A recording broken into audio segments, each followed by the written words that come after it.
আপনারা দেখছেন news now, খবরের নতুন ভাষা।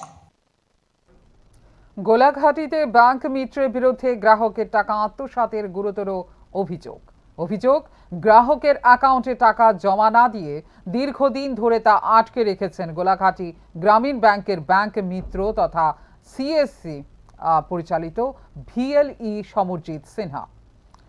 ইতিমধ্যেই বিষয়টি নিয়ে ব্যাংক কর্তৃপক্ষের কাছে লিখিত অভিযোগ জমা পড়েছে। শুধু তাই নয়, বিভিন্ন ধরনের ভুয়ো শংসাপত্র তৈরির অভিযোগও উঠেছে তাঁর বিরুদ্ধে। সাউথ গোলাঘাটির দুই গ্রাহক প্রায় ৬ মাস আগেই নিজেদের ব্যাংক অ্যাকাউন্টে জমা দেওয়ার জন্য ২৫,০০০ টাকা করে মোট ৫০,০০০ টাকা গোলাঘাটি গ্রামীণ ব্যাংকের ব্যাংক মিত্র সমরজিৎ সিনহার হাতে তুলে দেন বলে অভিযোগ। কিন্তু দীর্ঘ সময় পেরিয়ে গেলেও সেই টাকা সংশ্লিষ্ট গ্রাহকদের অ্যাকাউন্টে জমা পড়েনি বলে দাবি তাদের। অভিযোগ, প্রথমে নেটওয়ার্ক সমস্যার অজুহাত, পরে নানা ধরনের টালবাহানা করে দিনের পর দিন এবং মাসের পর মাস কাটিয়ে দেন অভিযুক্ত। অবশেষে নিরুপায় হয়ে ক্ষতিগ্রস্ত গ্রাহকরা বিষয়টি গোলাঘাটি বাজার সমিতির নজরে আনেন।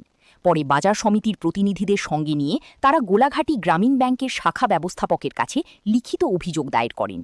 এদিকে স্থানীয় সূত্রে আরও অভিযোগ উঠেছে, সমরজিৎ সিনহা নাকি বিভিন্ন সময় সাধারণ ও সরল গ্রামবাসীদের কাছ থেকে মোটা অঙ্কের টাকা নিয়ে আয় শংসাপত্র, পিআরটিসি সহ বিভিন্ন নথিপত্র তৈরি করে দেওয়ার নাম করে প্রতারণা করেছেন।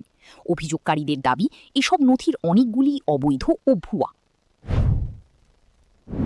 দক্ষিণ বাজার সমজিতের এনে 25,000 করে মার বইয়ের বাবুর 50,000 টাকা ফাড়াইছি পরে দেয় হে আমার প্রথম কয়েকদিন কইছে সার্ভে খারাপ, এরপরে দেয় কইতেছে টিয়া বলে ফান্ডে আটকে রয়েছে, কইছে হে আমার আজকাল 5-6 মাস ধরে খালি ঘুরাইতেছে। এরপরে দিয়ে ব্যাংকের ভিতরে চেক পাঠাইছে, এরপর ব্যাংকও গেছি, কোনো চেক ম্যাক নাই। এরপরে ব্যাংক ম্যানেজার কইতেছে দরখাস্ত দিতে হবে, আমি বাজার কমিটিরে জানাই নিয়ে এসে ব্যাংকে দরখাস্ত দিছি।